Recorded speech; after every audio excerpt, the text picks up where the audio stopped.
Good evening, ladies and gentlemen. We are calling this session Reshaping Destinies, Preparing for a Glorious Tomorrow.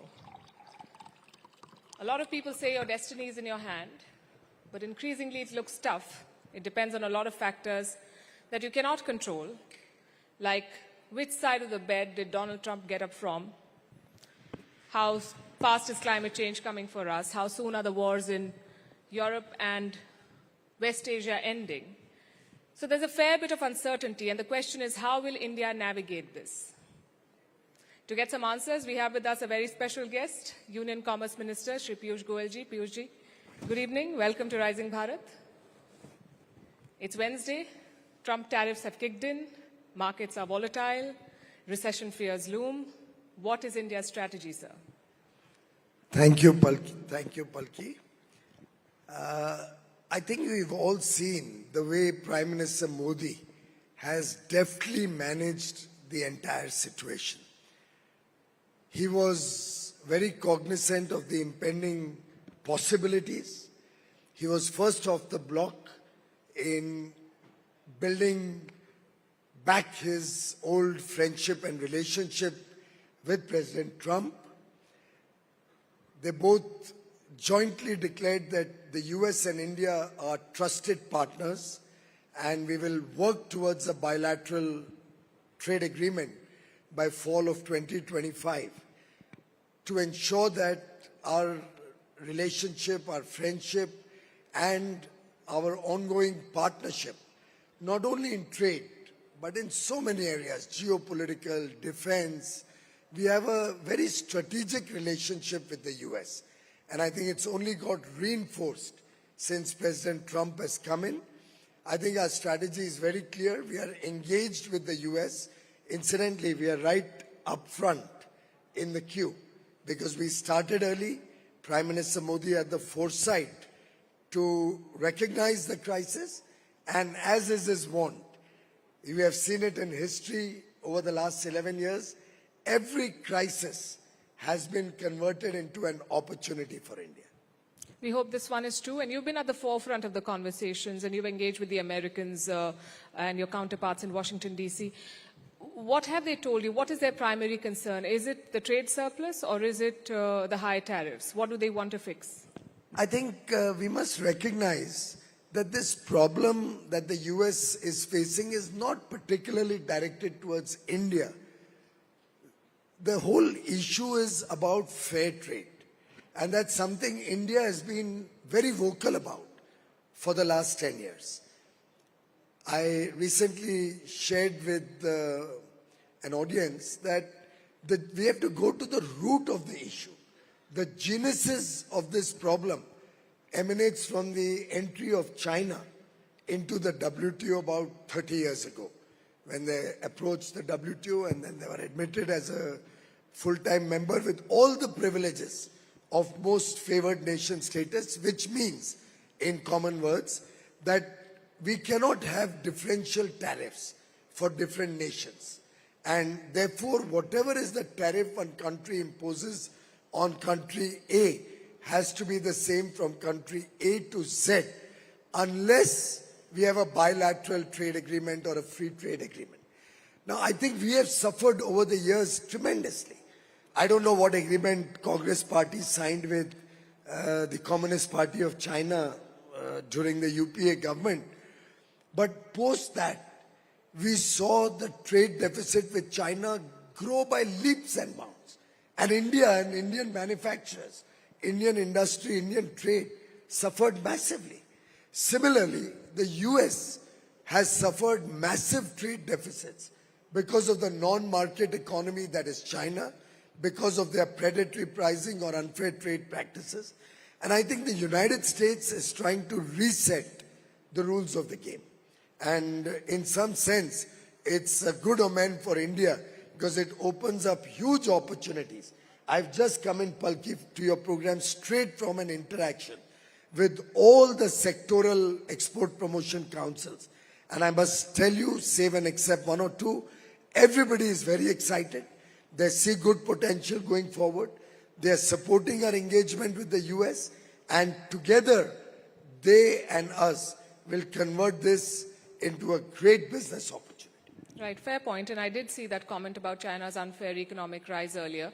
And by that logic, Trump is taking the fight to China. But in the last decade then, our trade deficit with China has crossed $100 billion. So what are we doing to fix the imbalance? Incidentally, the exponential growth that happened in the UPA time was about 25x. So a small trade deficit from $1 billion, $1.5 billion increased to almost $35 odd billion.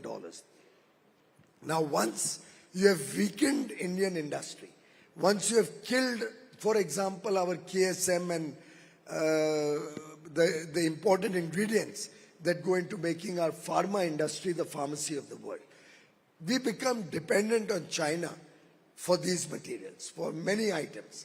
And then it takes a long time to get all of that back reshored into India.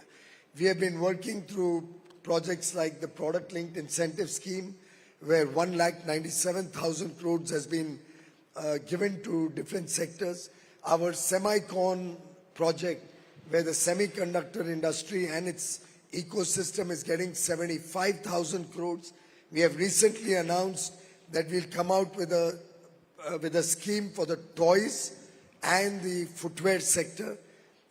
2 days back, the cabinet decision was announced, I think probably on Friday last week, 3 days back, that we are going to offer 22,000 crores for the electronics component manufacturers to support them to manufacture high quality inputs in India. So it's a continuous process to promote manufacturing, to get industry in India to replace a lot of goods which have become a part of our supply chains. And wherever we see dumping or predatory pricing from products coming in from China, the government acts proactively. We have the Director General of Trade Remedies acting on any request that sector's industry puts up to us. We have the Industry Ministry working with the different sectors to protect any irrational pricing. So it's an ongoing effort, and our growth of the deficit during our 10 years compared to the 25x plus that grew in the 10 years of UPA is possibly only 3x or so. Right. I'll come to the China point in a bit, and I know there's a political reset as well. But coming back to the Trump tariffs, I'm sure you had some calculation before the tariffs were announced. Was 26% closer to your best case scenario or worst case scenario? I think the tariffs have been determined based on a formula, which is the trade deficit that the US has with a particular country divided by the total imports into the US from that country. What do you make of that formula, though? You're a chartered accountant yourself. I would not like to comment on a formula that's used by the United States. Basis that formula, they've come up with different tariffs for different countries.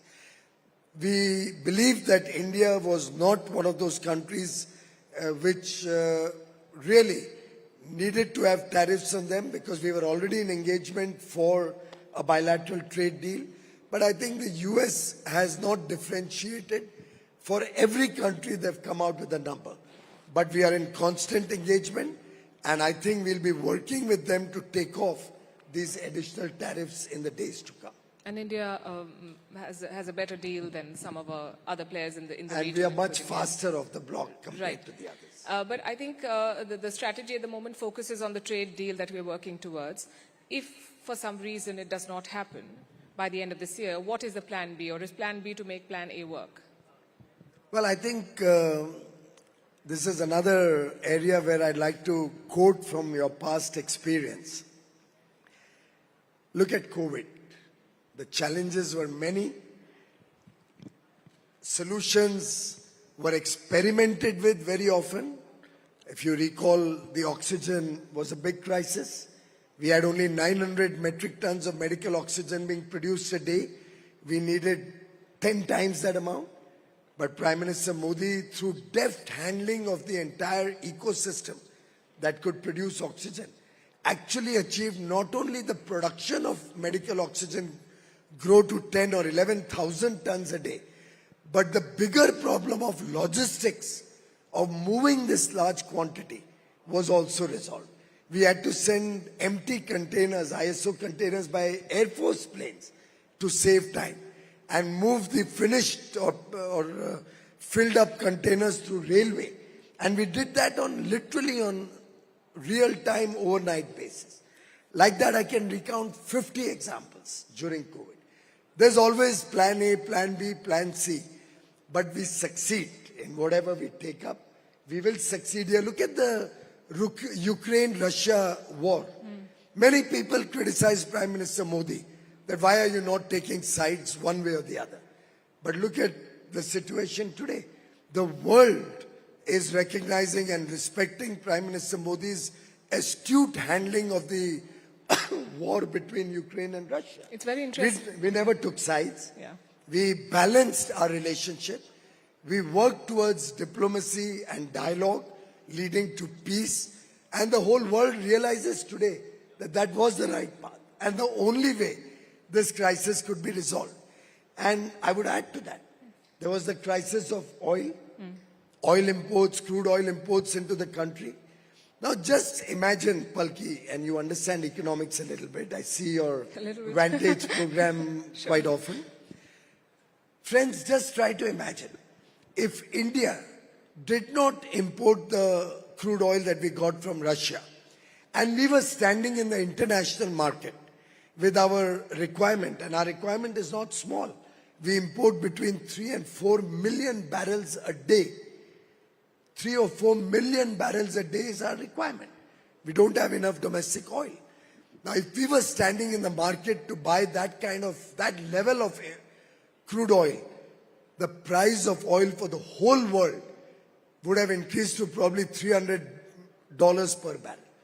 Thanks to India importing oil from Russia in large measure, we were able to bring stability to the crude oil prices, the benefit of which the entire world enjoyed.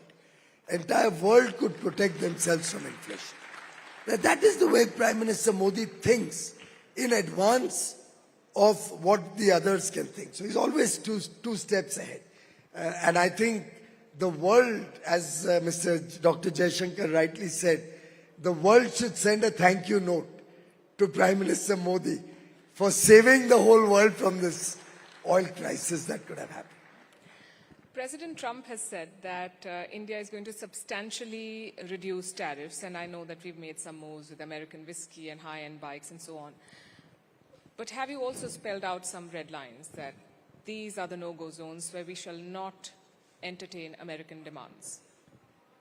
Palki, we always look at India's interests. For us, it is India first.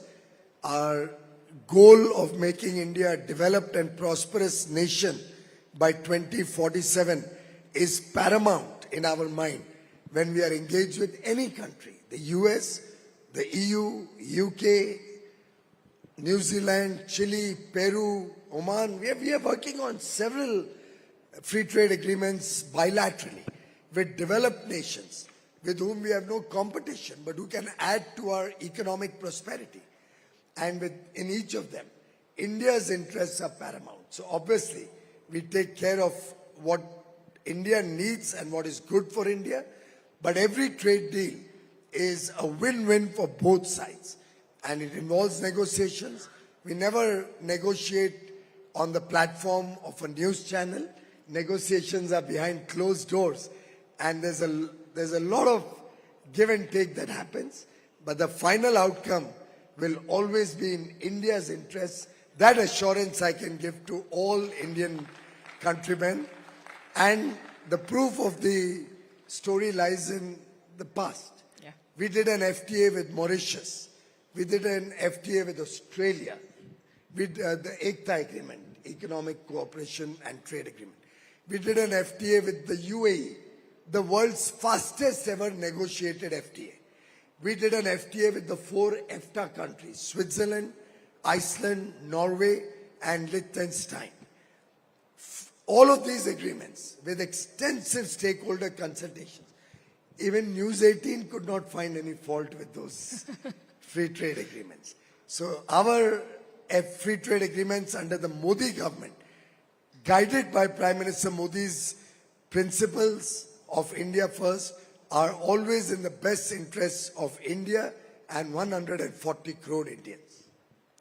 Piyush, have you heard the Gen Z term truth bombs? It's what you dropped a few days back about Indian startups. Why did you choose to drop the truth bomb and why now? First of all, let me tell you, it was not a truth bomb. It was an appeal to India's talent. And we have huge talent in India. We are the people who provide talent to the world. Our skills, our STEM graduates. And by the way, we produce the highest number of STEM graduates in India, 43% of whom are women. STEM is science, technology, engineering, and mathematics. 43% of our STEM graduates are women. Our talent has huge potential. They've done some wonderful work over the last 9 years since Prime Minister Modi launched Startup India. We've grown from 400 startups to nearly 170,000 plus startups. There's always a moment in history when you now look for the next level of growth. You aspire for bigger and better. And that needs a little bit of jogging of the true potential of India. And I was only trying to show the mirror to our young men and women, show them the huge potential that India has, that each one of our youngsters has, and encourage them to dream big, to aspire big. Because as Prime Minister Modi often says, unless we dream big, unless we look for very big targets, we will never achieve that. And I think that was the simple effort I tried to do.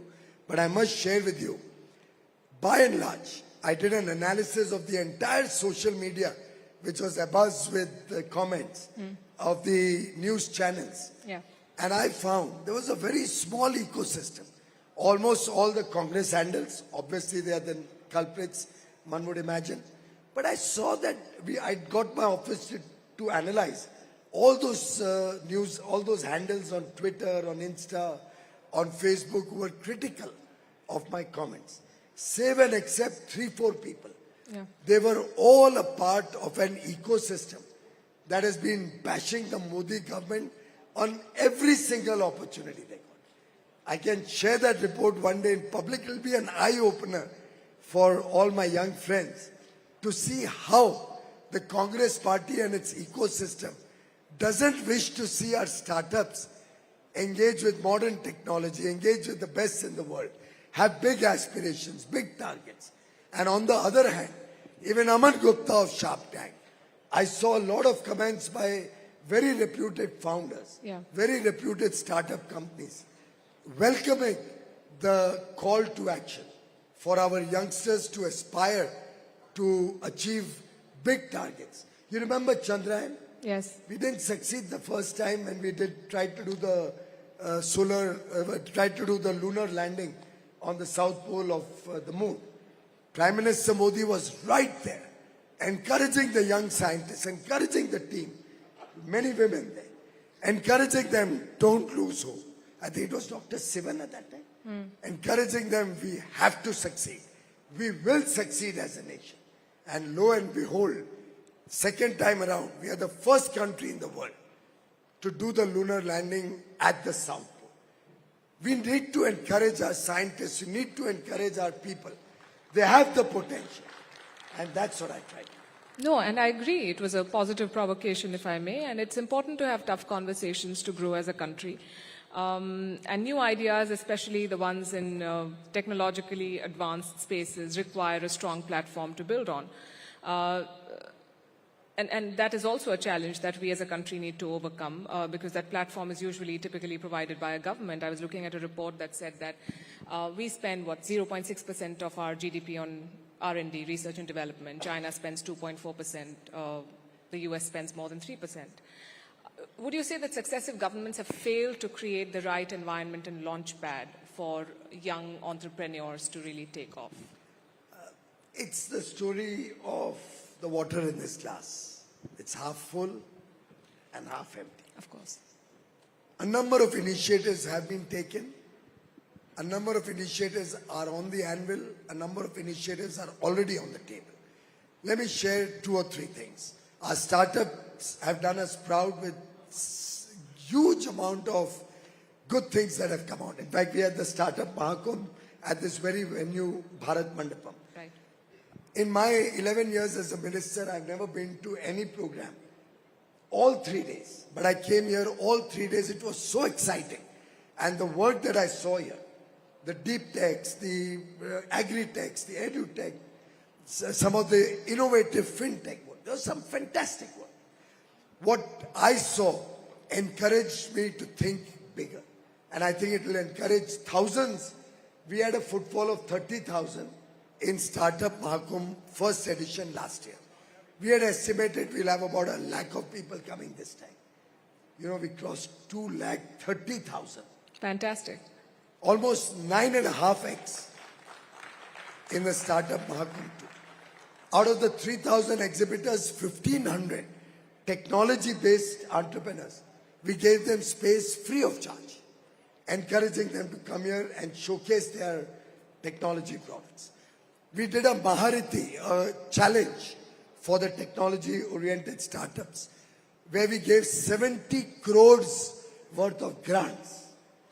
No equity, no loan, nothing. Grants to all those who came up with good ideas. And I gave out some of those awards. You know, they were from places like Badaयूं, from Odisha, from Bihar, from Sikkim, from Gujarati, all over the country. Now we are coming out with Startup Fund of Funds second edition. Another 10,000 crores. And I've asked SIDBI, Right. who monitors it, to promote more of the tech-based, deep tech-based, AI-based startups. Take more grant-based funding or less equity. Allow the founders to enjoy the equity. If they do well, allow them to claw back their equity.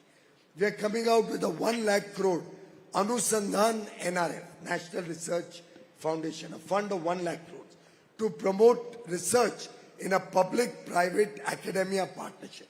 And that 1 lakh can be equivalent to 10 lakh crores of funding for R&D, because our R&D is at 1/10 the cost of US or Switzerland. So, Yes. and there are many more initiatives. Time is up. Yes. But I can assure all the viewers of Network 18 and its channels across the length and breadth of the country, Modi ji's government is with all of you. Go for it. Innovate in India. The country stands behind you. Thank you. Thank you for the message and thank you for taking all the questions. Always a pleasure to talk to you.